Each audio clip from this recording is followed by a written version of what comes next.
artificial intelligence. Much of the work of the past year will be presented and considered at this meeting. We commend in particular the G20 at 20 review, which provides a detailed account of the path that this organization has traversed as the G20. It describes both our achievements and our challenges and makes proposals on how we can organize ourselves to be more focused on our core mandate. We welcome the work of the G20 Africa Expert Panel, which was led by South Africa's former Minister of Finance, Mr. Trevor Manuel. The panel argues that African efforts to accelerate productive investment require new global partnerships and strong multilateral cooperation. It calls on the G20 to support this effort by building a global policy framework that unlocks long-term finance and lower costs and investment at scale. We are also grateful for the work of the G20 Extraordinary Committee of Independent Experts on Global Inequality that was led by Professor Joseph Stiglitz, a Nobel laureate. The recommendations of the Extraordinary Committee provide a solid platform on which to launch a renewed global effort to tackle inequality.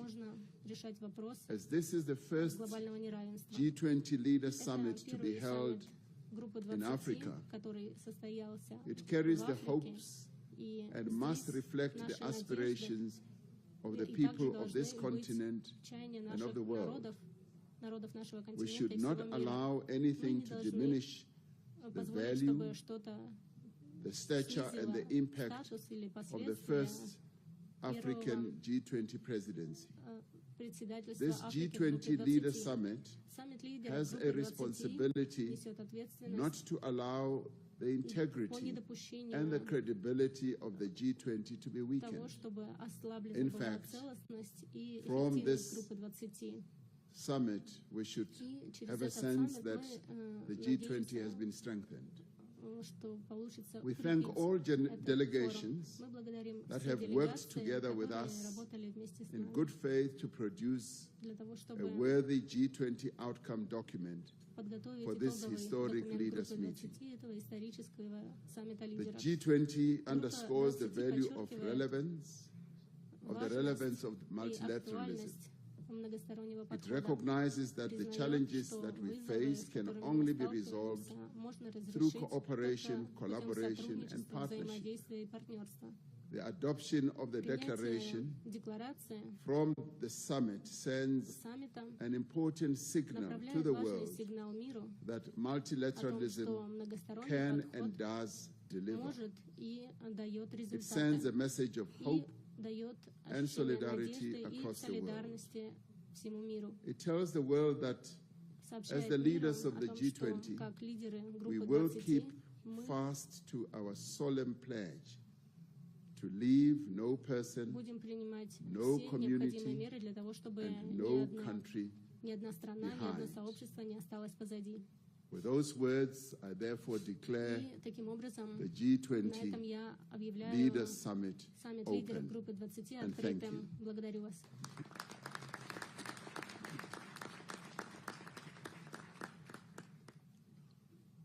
Your Excellencies, please allow me to take you through day one of the program. Session 1 will focus on inclusive and sustainable economic growth. This session will be followed by presentations of the recommendations of the reports of the Africa Expert Panel and the Extraordinary Committee of Independent Experts on Global Inequality.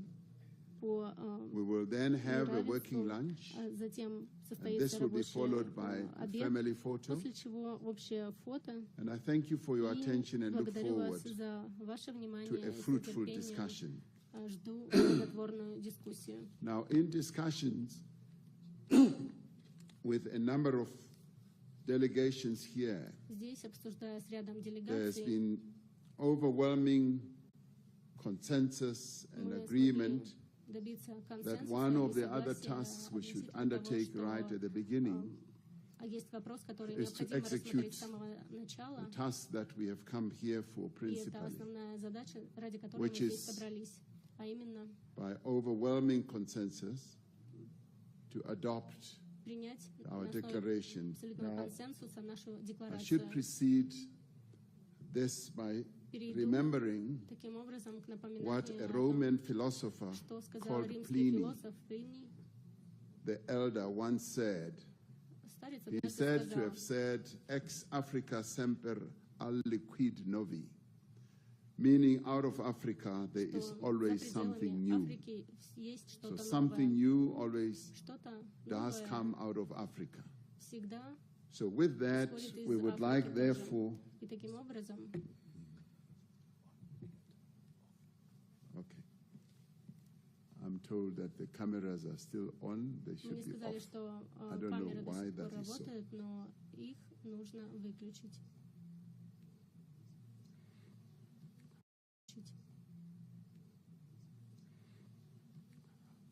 With that, we would like, therefore, with a consensus that has emerged through the work that has been done over the whole year and the 130 meetings that have been held where each sector has been able to reach agreement.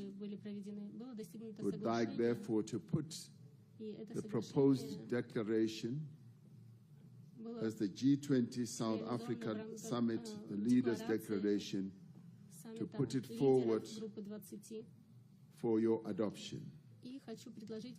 Do I have the support that we should go ahead and start off?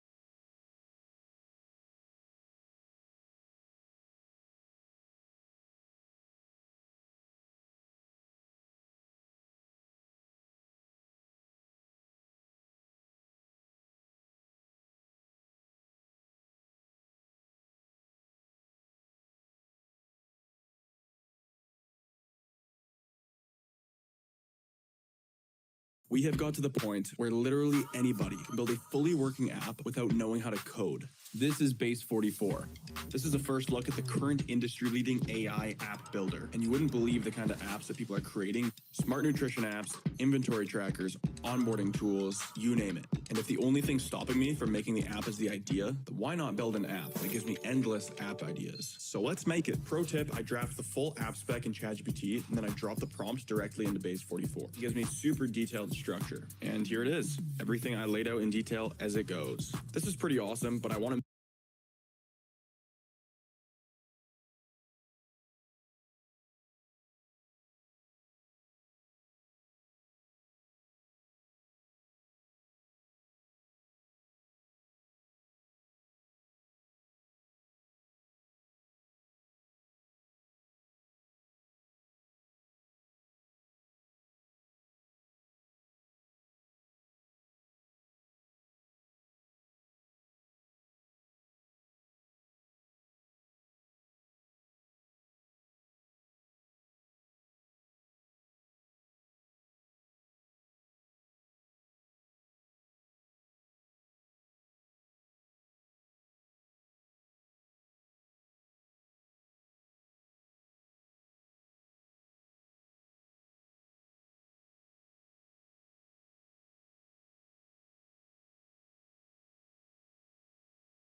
Ready to lead the future of AI and business with a doctorate?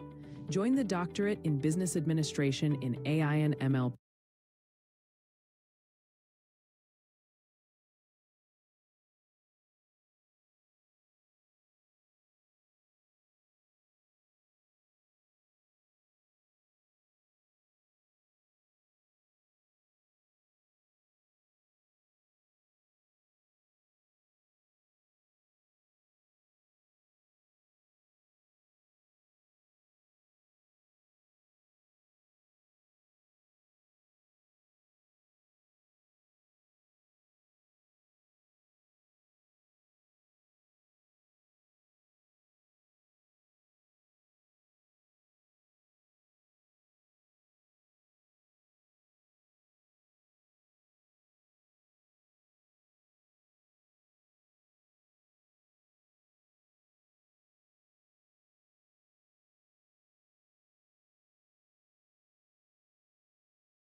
My work is easy because I use ClickUp. Here's how I keep track of all my tasks.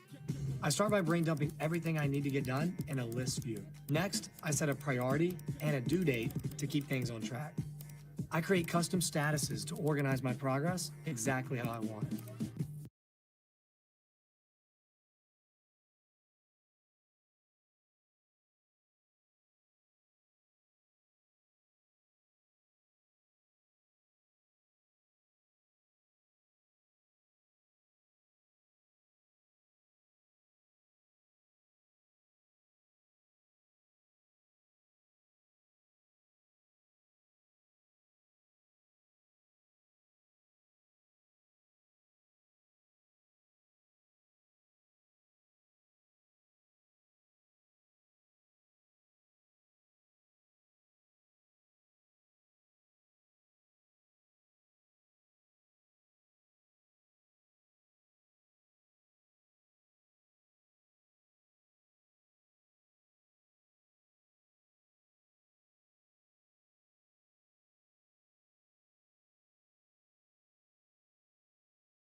Move aside.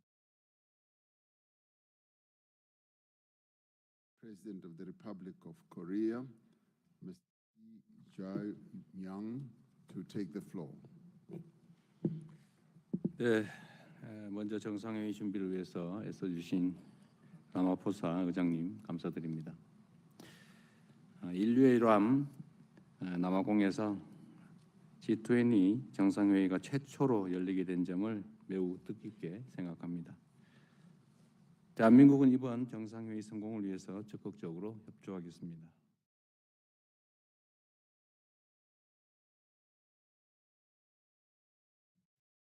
위기에 직면해 있습니다. 이대로 격차와 불균형이 심화되면 이웃은 물론 우리들 각자의 미래조차 장담할 수 없게 될 것입니다. 격차와 불평등을 완화하고 기회의 문을 넓혀서 함께 잘 사는 길로 가기 위해서 저는 다음과 같이 세 가지 해법을 제시해 보고자 합니다. 첫째, 지속적 성장을 위해서 경제 체질을 근본적으로 바꿔야 합니다. 우리는 미래로 나아가기 위해 성장 잠재력이 큰 분야에 자원을 집중 배분해서 부를 창출하고 또 부채 비율을 줄이는 선순환 구조를 만들어야 합니다. 이를 위해 대한민국은 인공지능 등 미래 성장 분야에 투자하여 총생산 증가와 장기적 부채 비율 감소를 도모하는 성과 중심의 재정 정책을 추진하고 있습니다. 그러나 개도국 경제는 과도한 부채 부담 때문에 성장을 위한 투자 여력이 제한되어 지속 가능한 성장 동력이 약화되고 있습니다.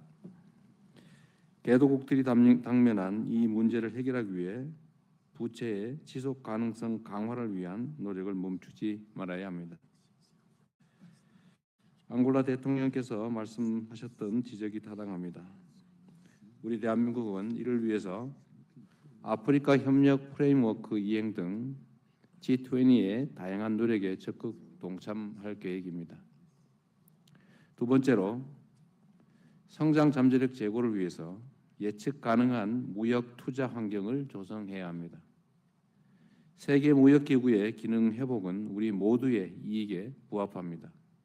대한민국은 내년 아프리카에서 개최되는 WTO 강요회의의 성공을 위해서 적극 협력할 것입니다.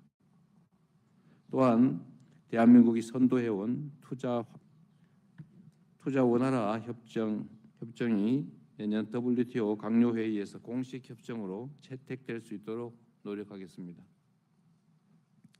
세 번째로 개도국 성장을 위해서 개발 협력의 효과를 더욱 강화해야 합니다. 우리 대한민국은 부산 글로벌 파트너십 포럼을 통해 개발 효과성 제고 방안을 지속 발전시켜 왔습니다. 대한민국이 다자개발은행 개혁 로드맵 평가 보고 체계 채택도 주도했던 만큼 앞으로도 다자개발은행 개혁 노력에 적극적으로 동참하겠습니다. 대한민국은 앞으로도 개도국에 더 많은 혜택이 돌아갈 수 있도록 회원국과 긴밀히 협력할 것입니다. 동료 여러분, 지금 우리는 지속 가능한 미래로 함께 나아가기 위해 연대해야 합니다. 대한민국은 G20 구성원의 일원으로서 책임과 역할을 다할 것입니다. 모두가 기회를 함께 누리는 포용 성장을 추구하여 소외되는 국가가 최소화될 수 있도록 최선을 다하겠습니다. 고맙습니다.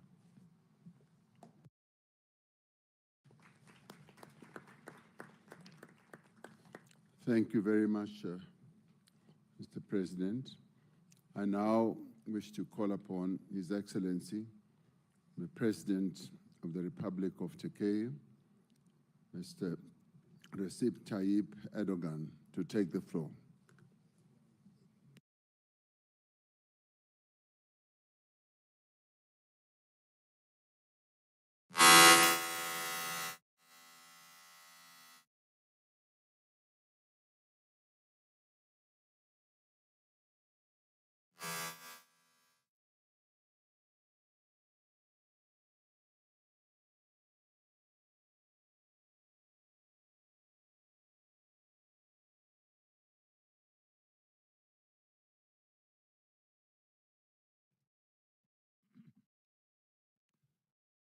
Saygıdeğer devlet ve hükümet başkanları, kıymetli delegeler, sizleri şahsım ve ülkem adına en kalbi duygularımla selamlıyorum.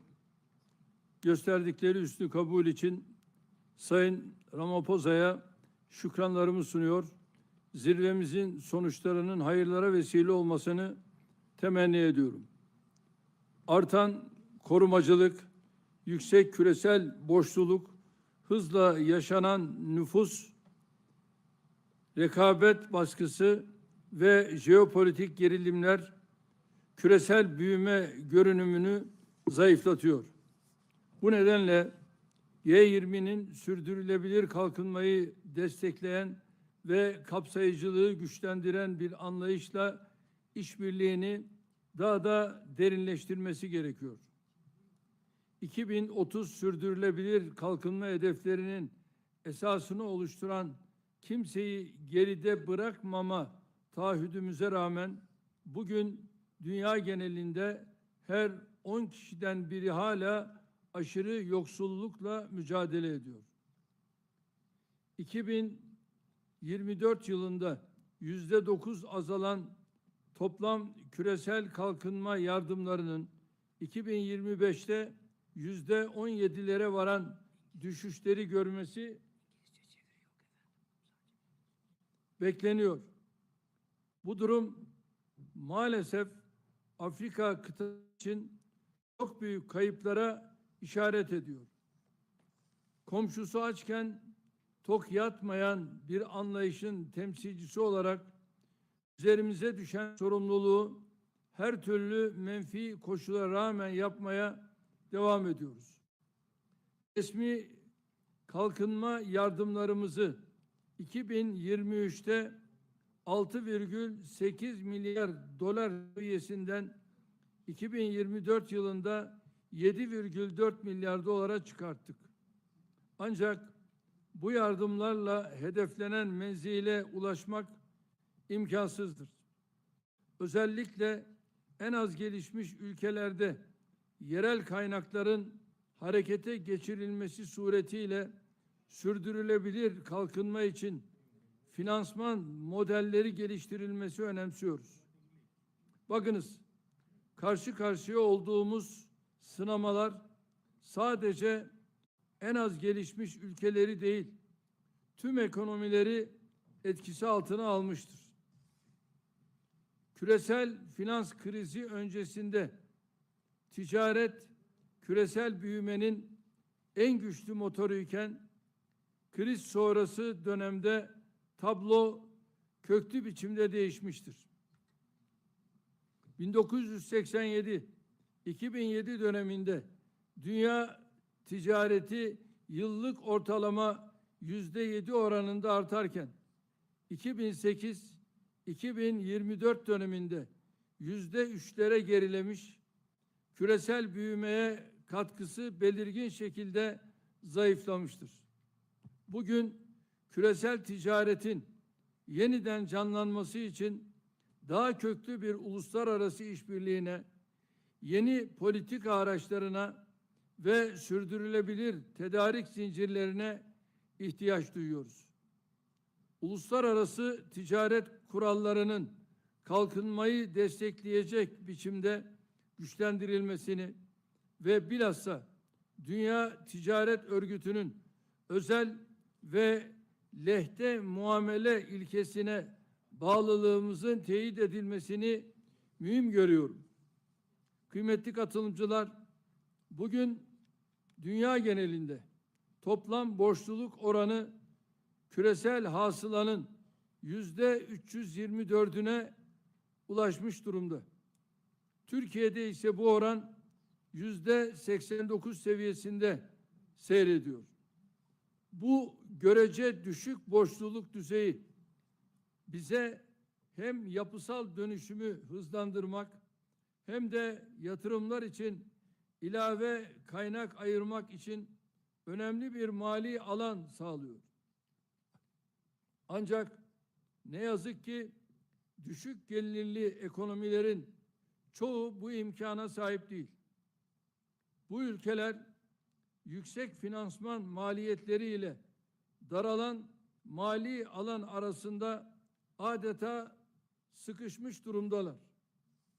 Birleşmiş Milletler'in 2025 borç raporuna göre 3,4 milyar insanın yaşadığı ülkelerde faiz ödemeleri sağlık ve eğitim harcamalarını aşmış vaziyette. Bilhassa düşük gelirli ülkeler için borç yeniden yapılandırma süreçlerinde adil ve eşit muameleye dayalı bir yaklaşımın benimsenmesini destekliyoruz. Türkiye olarak G20 ortak çerçevesi kapsamında katkı sunduğumuz Gana ve Etiyopya'nın borçlarının yeniden yapılandırılması sürecinde alınan mesafeyi memnuniyetle karşılıyoruz. Bu örnekten hareketle kimsenin geride bırakılmadığı daha kapsayıcı bir küresel ekonomi inşasında tüm G20'yi daha fazla sorumluluk üstlenmeye davet ediyorum. Sizleri sevgiyle, saygıyla selamlıyorum. Kalın sağlıcakla.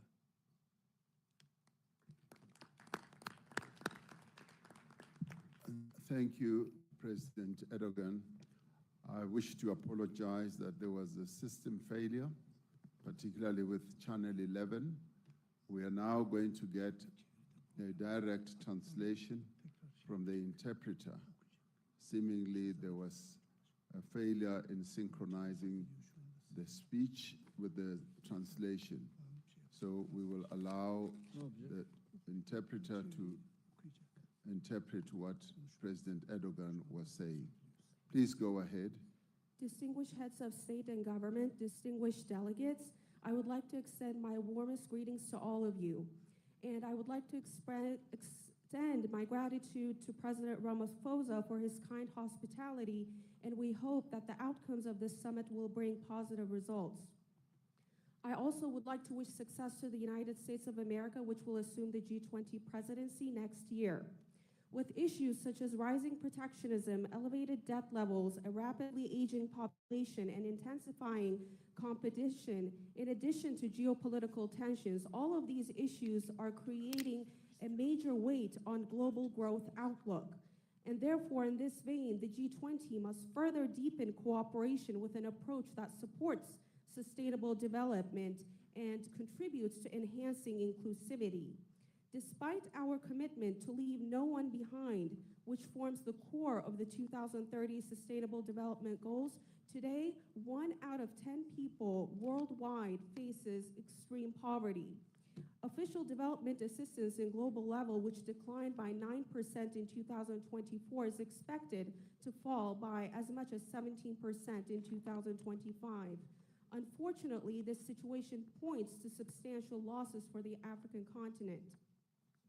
As Turkey, we continue to fulfill our responsibilities despite all these negative circumstances.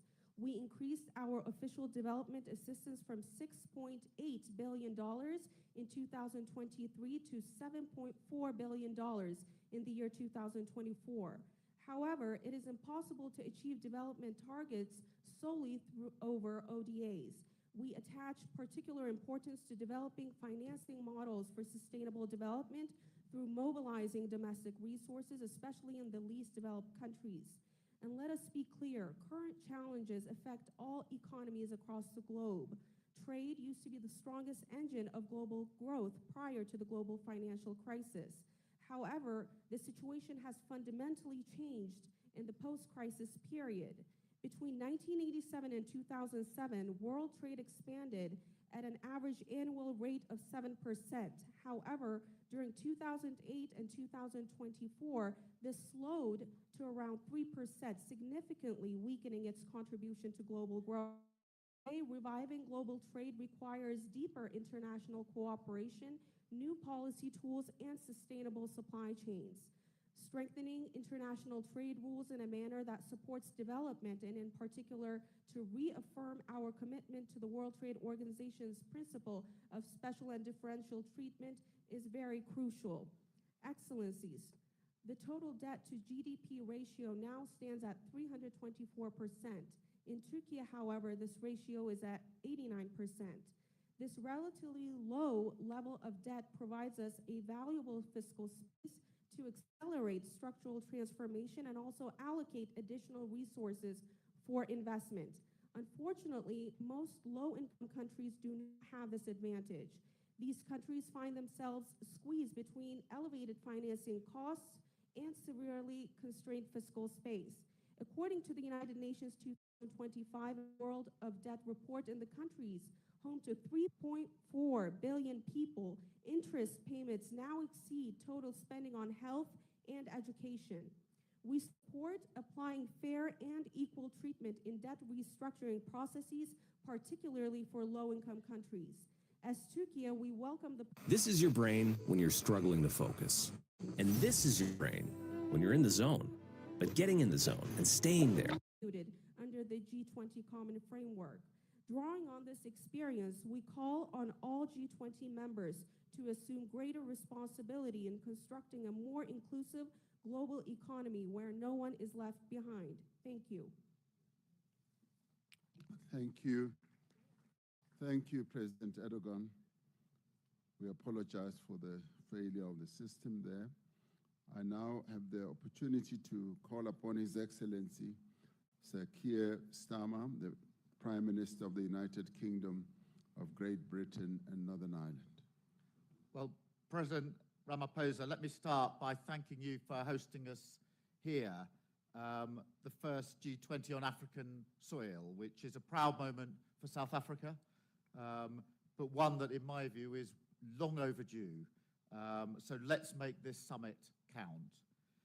It's striking listening to the contributions that across our different corners of the globe, we're all concerned to achieve the same thing for our citizens: good jobs, lower bills, higher growth, better living standards. And that is what my government is focused on. And we want to work with our partners around the table to make that happen. But there's no doubt the road ahead is tough. This is a moment of mounting competition and crises around the world. And that, I think, has been mentioned by pretty well every contribution so far. Fragility in the Middle East, rising threats of authoritarianism and fragmentation, as well as Russia's ongoing unjustified war in Ukraine. The shockwaves of that invasion are still reverberating through global markets today. It has hit growth, driven up food and energy prices, and deepened persistent imbalances and instability across the world. With all that in mind and echoing what others have said, the role of the G20 is critical at this moment. Growth must be a mission for us all to embrace as the means to improve lives, to fund public services, and to keep our people secure. The G20 has worked together before to fix fundamental problems in the global economy. We need to find ways to play a constructive role again today in the face of the world challenges. And I'd like to see us come together around a 5-point plan for growth that leaves no one behind. First, we do need to tackle global imbalances, like excessive surpluses and deficits, which can disrupt trade flows, sever supply chains, and choke off growth. For deficit countries, that means acting to stop unsustainable borrowing and prioritize the investment and structural reforms that drive up growth. For surplus countries, it means taking action to reduce subsidies and other trade distortions, as well as measures to boost domestic consumption. Second, we should promote open and balanced trade, taking steps to liberalize trade where we can, with new agreements that lower tariffs and barriers and return to the stability and certainty that business needs. This is a real priority for my government, and I'm proud of the agreements we've reached and the progress that we've made with partners like India and the EU, benefiting our economies and creating new opportunities for our people. Third, in an era of instability, we need to make our economies more resilient.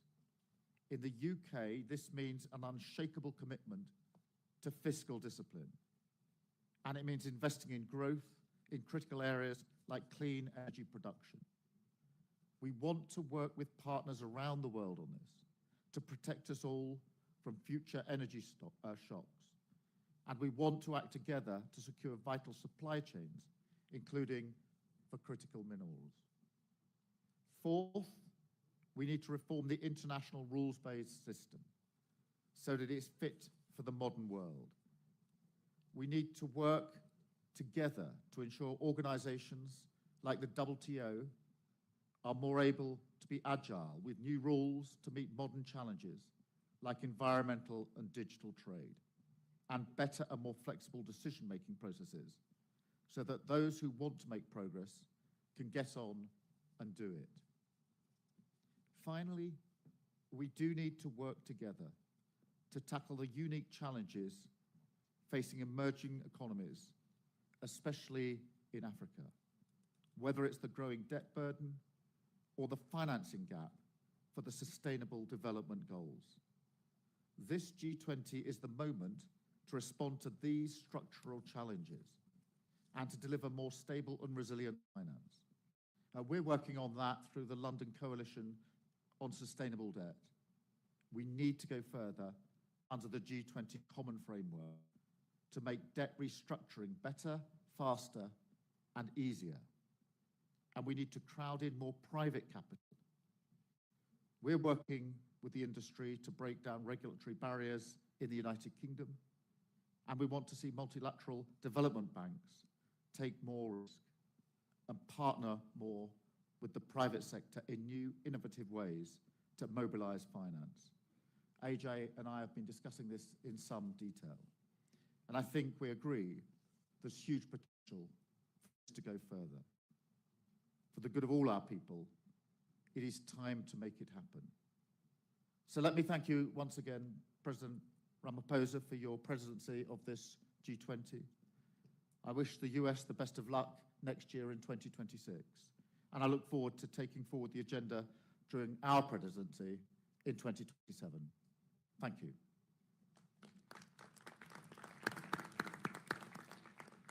Thank you very much, Prime Minister Sama. I now have the opportunity to call upon the Vice President of the Republic of Indonesia, His Excellency, Mr. Gibrian Rakabamung Raka, to take the floor. Your Excellency, President Ramaphosa, Excellencies, leaders of G20 countries, let me begin by conveying warm greetings from President Prabowo to President Ramaphosa. Also deep appreciation to the government of South Africa for the warm hospitality and excellent arrangement. We commend South Africa's leadership in steering the G20 through a challenging year. This is a historic G20 summit, the first being held on African soil. This milestone marks a profound shift where the Global South is no longer a bystander, but a co-driver of Global South. Excellencies, Indonesia believes that global growth must not only be strong, but also fair and inclusive to uplift each and every nation. Indonesia welcomes the G20's focus on sustainable finance, yet ambition must go further to close gaps and to pursue adaptation, mitigation, transition that is just and fair. The world needs financing that is more accessible, predictable, and equal, especially for developing nations, through debt relief, innovative financing, blended finance, and green transition mechanism. Indonesia allocates more than half of our national climate budget, around $2.5 billion annually, to support green MSMEs, agricultural insurance, and climate-resilient infrastructure. Indonesia also promotes financial inclusion. Our national CRIS digital payment system demonstrates how a simple and a low-cost digital solution can push participation in the economy and minimize inequality. Emerging technologies such as crypto asset, digital tokens, including Bitcoin, may create both opportunities and risks. Therefore, Indonesia proposes that the G20 initiate dialogue on intelligence economy. Indonesia believes that every country is entitled to chart its own development path because there is no single model that fits all. There is no such thing called the best method. Cooperation must empower, not dictate. Cooperation must uplift, not create dependency. Thank you.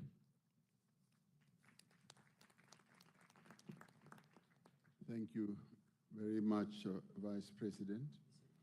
I now would like to call upon the Honorable Minister of Foreign Affairs and International Trade and Worship of Argentina, Mr. Pablo Quirno Magrain.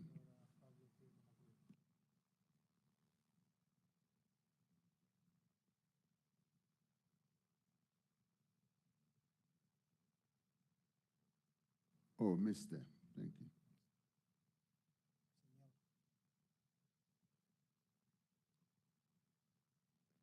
Is it switching on? No? Looks like somebody wants to silence you. There we go. Sorry. Thank you, Chair. I would like to express our gratitude to the government of South Africa and President Ramaphosa for the generous hospitality extended to us by your country during this year. Your presidency has invited us to reflect through the lenses of solidarity, equality, and sustainability. Allow me to outline our perspective on these pillars. We believe that the principles of solidarity, equality, and sustainability can only be achieved with an international system grounded in freedom, clear rules, and responsible economic governance. Economic growth remains the foundation for job creation, investment, and resilience in our economies. Such growth depends on policies that promote stability, innovation, and private sector development within a predictable framework grounded in the rule of law and a market-based economy, as highlighted in the G20's foundational declarations. Argentina has learned firsthand that long-term growth is only possible when supported by sound public finances. Fiscal imbalances contribute to inflationary pressures, limit investment, and erode economic confidence. Addressing these imbalances through responsible fiscal management and expenditure control is critical. In this context, solidarity can only be effective when growth rests on a stable macroeconomic environment, a legal order that protects private property, and clear rules that expand opportunities for private sector development and all individuals in our society. Associated with this is equality of opportunity, which is both achievable and desirable. Achieving this requires structural reforms that foster solid institutional and regulatory frameworks, laying the groundwork for markets to function efficiently, attract investments, encourage job creation, and boost productivity. Equally important is creating opportunities through education, which serves as a powerful equalizing tool and equips individuals with the skills needed to fully benefit from these economic reforms. Technology is a strong ally in this effort. We must maximize the opportunities it provides while mitigating its risks. This includes fostering digital transformation and ensuring that job creation aligns with the needs of the future economy based on the upskilling and reskilling of labor. It is therefore necessary to design policies that facilitate investment by establishing conditions for the development of a market policy, vocational training, and education for work that facilitates growth, the creation of wealth, and quality jobs, accompanied by labor flexibility policies. Development policies must be directed toward creating an environment that encourages private investment by reducing risks and taxes, protecting individual property rights, ensuring predictability, and enabling all people to pursue the success of their ventures based on merit, effort, vision, and innovation. When the foundations of growth are respected, solidarity and equality of opportunity become achievable and sustainable over time. Distinguished Chair, esteemed leaders, finally, I wish to draw to your attention to the draft document circulated yesterday. As we all recognize, this G20 represents an important opportunity to demonstrate our collective commitment to the development of the African continent and its people. Argentina has sought to contribute meaningfully and constructively to the consensus-building process. We have shared the red lines we identified in this context, aiming to support the G20's broader goals. Those red lines remain until this time. We all know that the G20 is a premier global forum for coordinating economic actions. Its core principle is consensus, which reflects the reality that all of us must work together to accomplish our shared objectives, ensuring financial stability, fostering economic growth, and strengthening collective development. For Argentina, it is crucial to preserve the integrity of this process by acknowledging when consensus has not been achieved, rather than proceeding with a document that does not accurately reflect our collective will. Moreover, we're deeply concerned with how certain geopolitical issues are framed in the document. Specifically, it addresses the long-standing Middle East conflict in a manner that fails to capture its full complexity. By focusing on a single dimension of a specific territory, it overlooks the broader regional context, the international recognition of different entities, and the structural causes of the dispute. In this regard, I wish to recall the recent adoption of UN Security Council Resolution 2803 on November 17th, which emphasizes the international community's support for a just and lasting peace in the Middle East, while calling for a comprehensive, fair process to address all aspects of the conflict. In closing, Argentina, although cannot endorse the declaration based on the aforementioned discrepancies, remains fully committed to the spirit of cooperation that has defined the G20 since its inception. We're convinced that only through genuine dialogue, respect for consensus, and adherence to the principles of the United Nations Charter and international law can this forum continue to keep working constructively with all members and partners, with a shared aim on strengthening global stability, promoting sustained growth, and advancing development in a manner that is inclusive, balanced, and respectful of our diversity. Thank you, Chair.